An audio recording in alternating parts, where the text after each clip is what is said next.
Hello everybody, I hope you're doing well.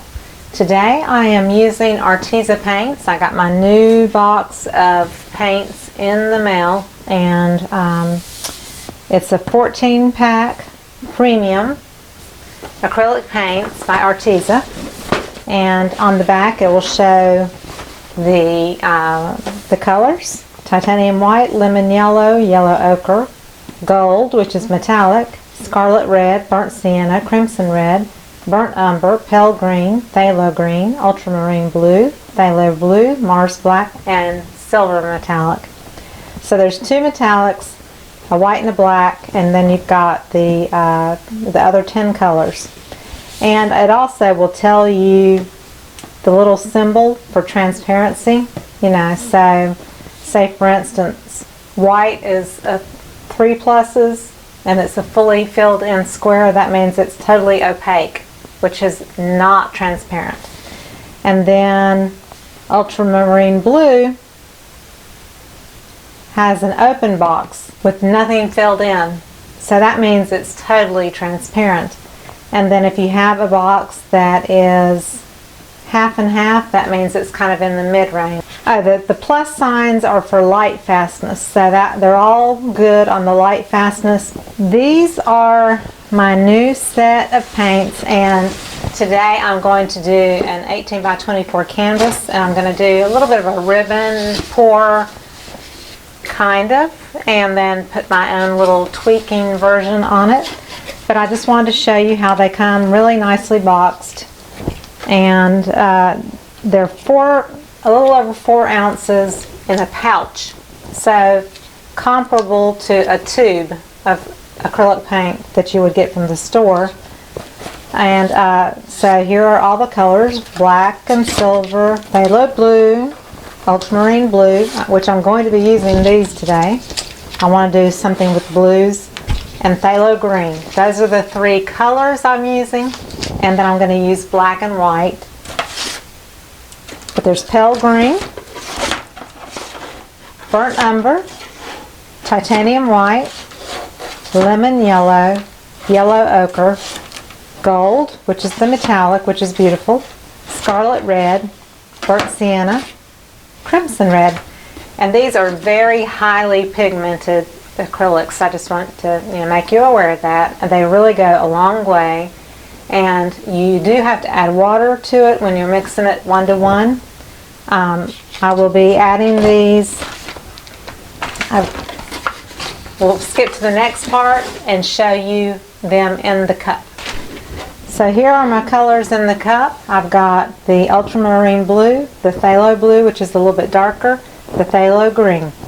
So I've got probably less than an ounce, but around an ounce in each cup, and I'm going to add equal parts of Owatrol Easy Flow, and this is exactly like Floetrol, but this is the European version. It is available on Amazon.com or at OwatrolUSA.com, and it's just like Floetrol, but they're gracious to give me free product to sample. So I add a 1-to-1 ratio with the Arteza paints to keep the pigment really vibrant. So that's what I'm going to do next.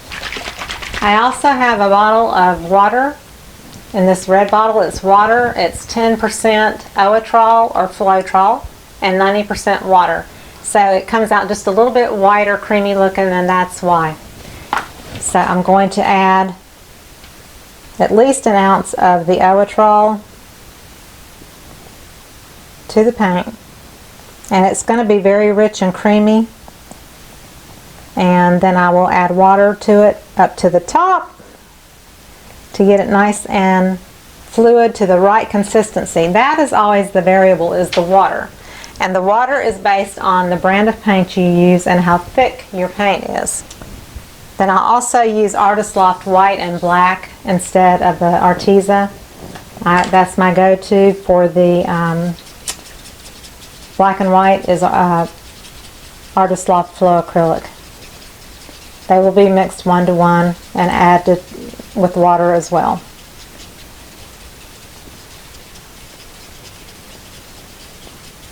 So this is extremely thick. Very, very thick.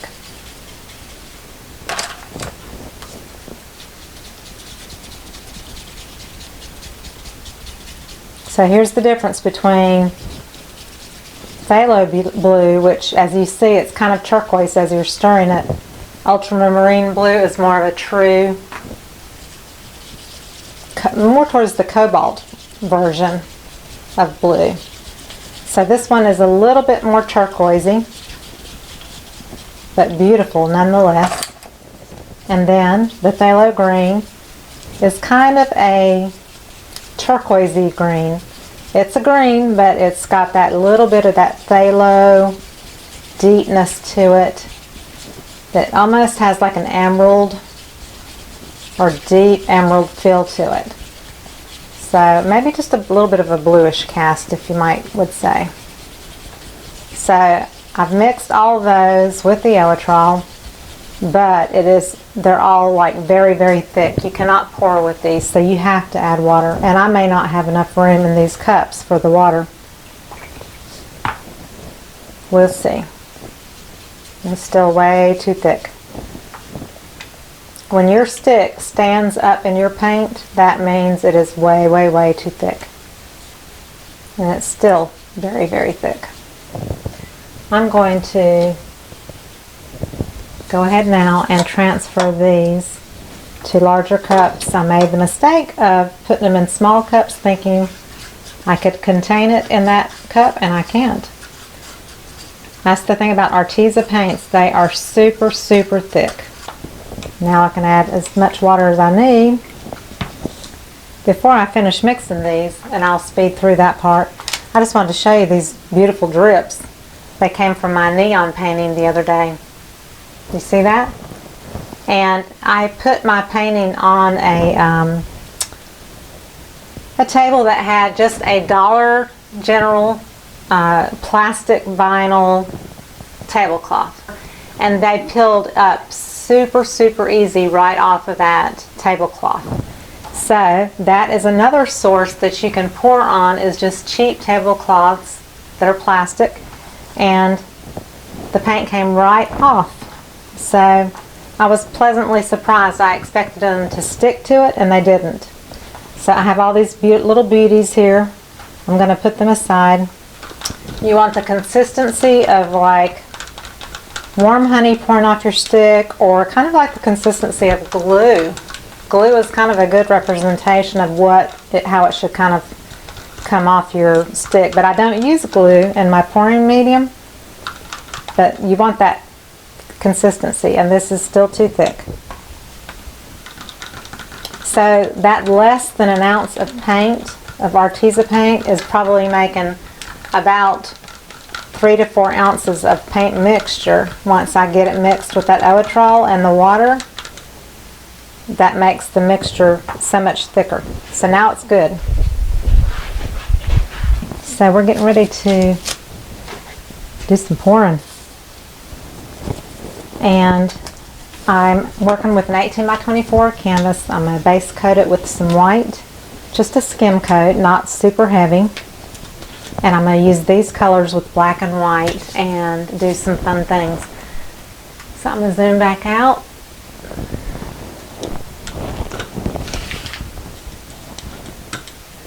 Oh, before I go any further, I'm going to add a drop per ounce of paint, and these cups are 7 ounces. I've got maybe 4 ounces in there.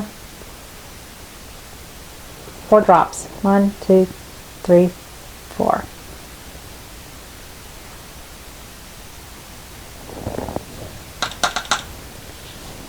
Spot on treadmill lubricant.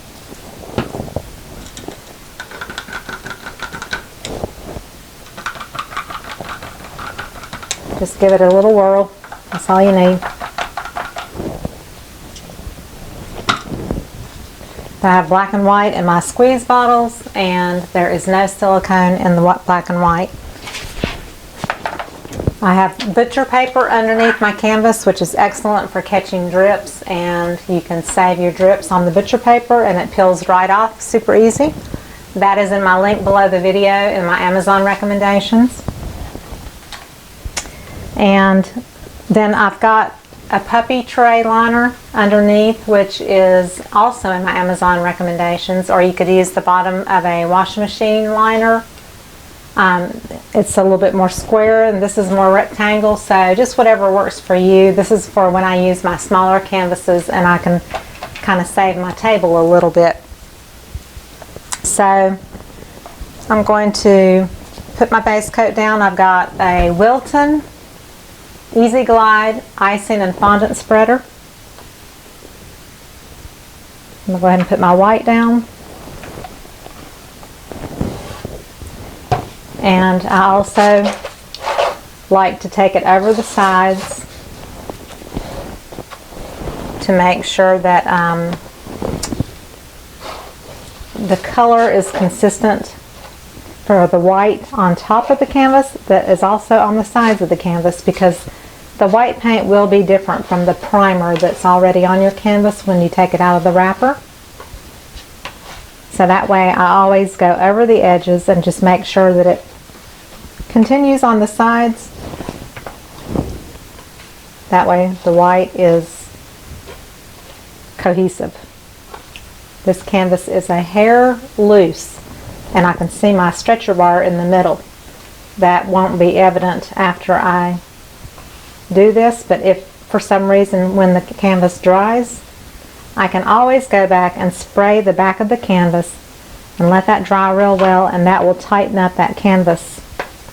You can also, you know, shift your canvas a little bit. You can kind of settle it on your table, just like you do a pan when you're baking a cake, and that kind of settles and gets rid of most bubbles that you have in your mixture. I generally don't have a lot of bubbles in my paint. It just depends on how much you stir, and it's kind of different every time, really. There is no right or wrong answer, or right way and wrong way. You just have to take each time that you paint and use that. For instance, you know, it just, you know, one day it's going to have bubbles, one day it's not going to. So you just have to go with the flow, literally, because that's what we're doing, right? We're doing acrylic flow. I never strive for perfection. When you strive for perfection, you often get disappointed. There is nothing perfect in this world, so why try to achieve something that is not attainable?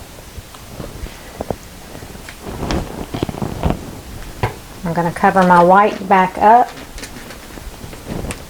I always keep lots of black and white mixed on the side, just to make sure I've got plenty of what I need. So, what I want to do today is use my little trusty Tupperware container. Make sure it's not got any standing water in it. And I like to do a dirty pour or a ribbon pour from here. And I thought about not putting any silicone in the green or blue, but I kind of like the effect that it does have, so that's why I went ahead and put it. But I am going to use some white and black. So I'm going to start with white, and I think I'll do some phthalo blue and green beside each other, and some more white, maybe a hint of black, and then the ultramarine. And I'm just going to keep kind of layering it up and dripping. I drip on my canvas too.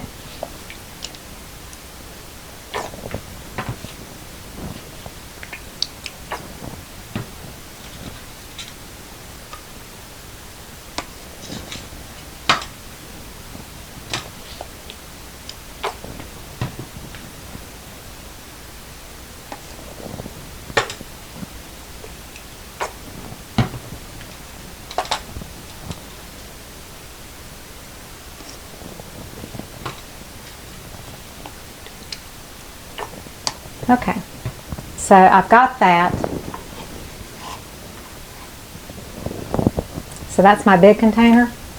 I'm going to do a small one too, and actually I'll just use one of the cups that I had started. to mix in that wasn't big enough and put some in here. So I'm going to just layer up different colors as well, but just in smaller amounts.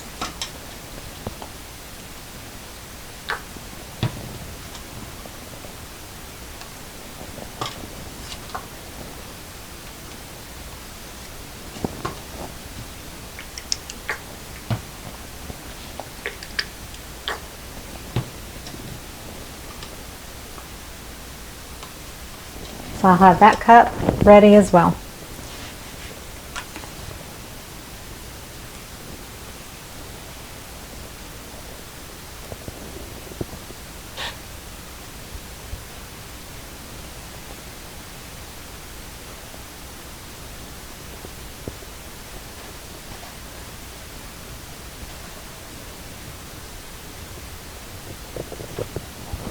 That's kind of cool how it dripped from one side there.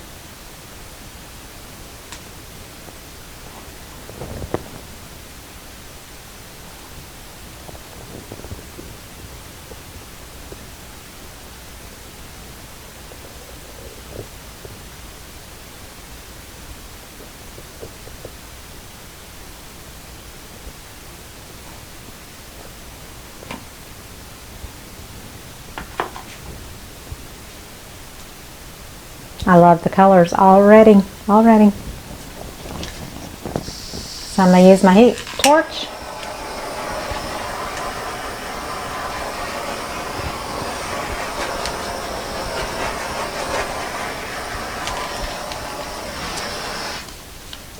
The cells are popping up, and I've got a little tiny hair in my paint. I'm just trying to get that out.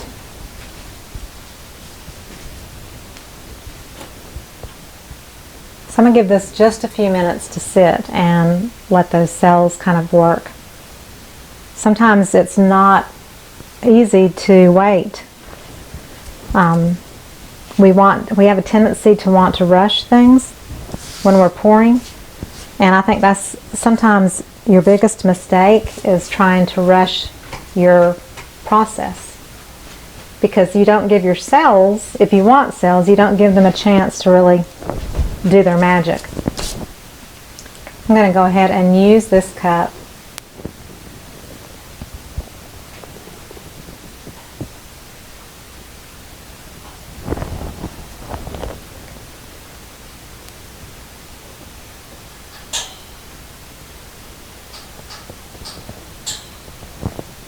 just use part of it.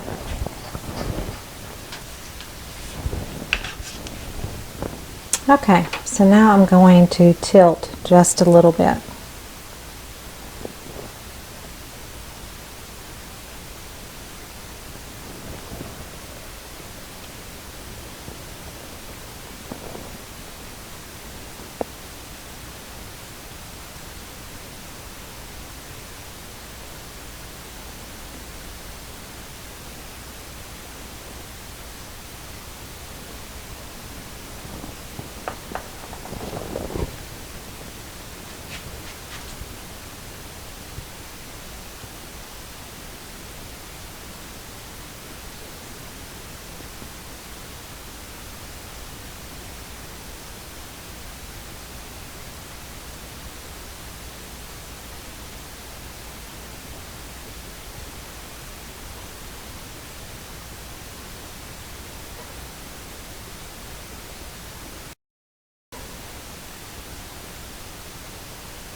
It's beautiful in this container. I don't know if you can see the light.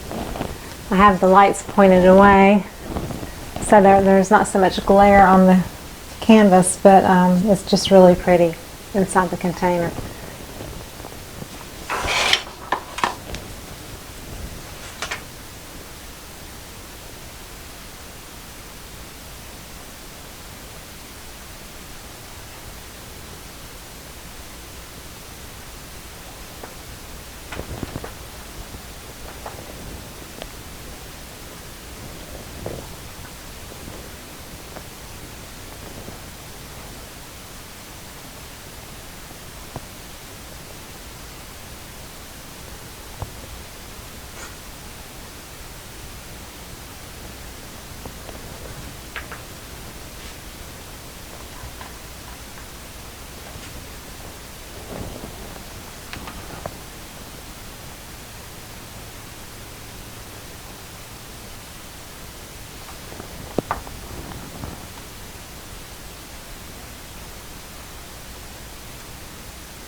Okay. So the one thing I like to do is if I don't like certain edges, I either swipe it out or blow it out or do something. So, for instance, I don't care for it right here.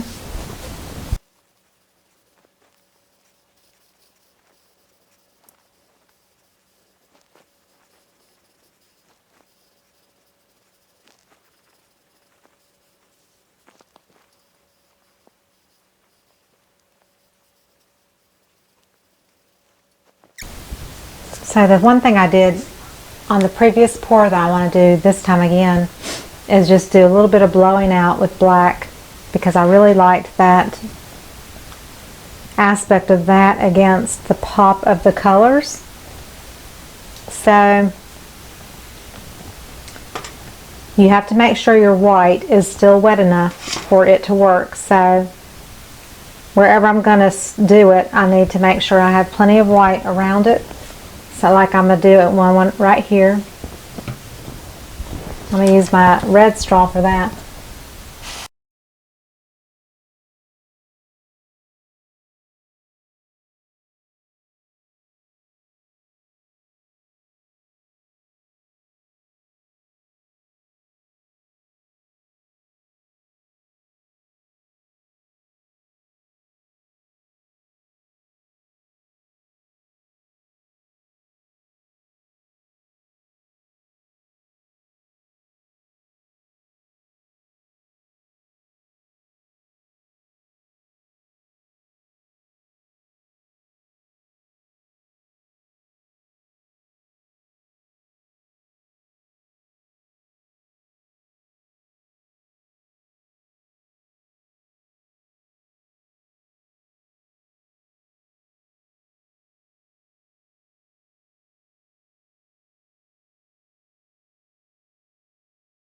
Okay, so this is wild and crazy. I know it is. And y'all are probably thinking, what? I got a really cool little thing going on right there. There's some cool stuff in different parts of it that I love. It's just wild and crazy. But there's some areas that I really, really love. So, just trying to decide.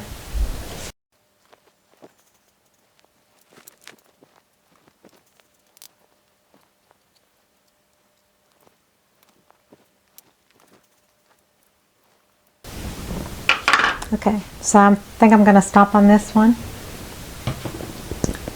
So I'm going to bring it up to you. It's wild.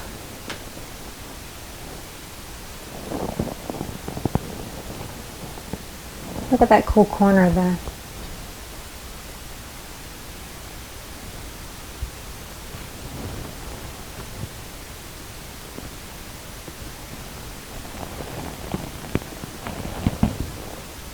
Kind of alien looking, but I like it. I hope you enjoyed it. If you did, please give me a thumbs up and subscribe to my channel. Check out the links below the video. There is an Amazon link for recommendations of everything I use, PayPal and Patreon. If you would like to contribute anything, it would be greatly appreciated. I have my website link and my Facebook group. If you want to come join it, please do. It's below my video. And follow me on Instagram, Sandra_Lett. And just keep watching. I'll keep bringing you the videos as much as I can.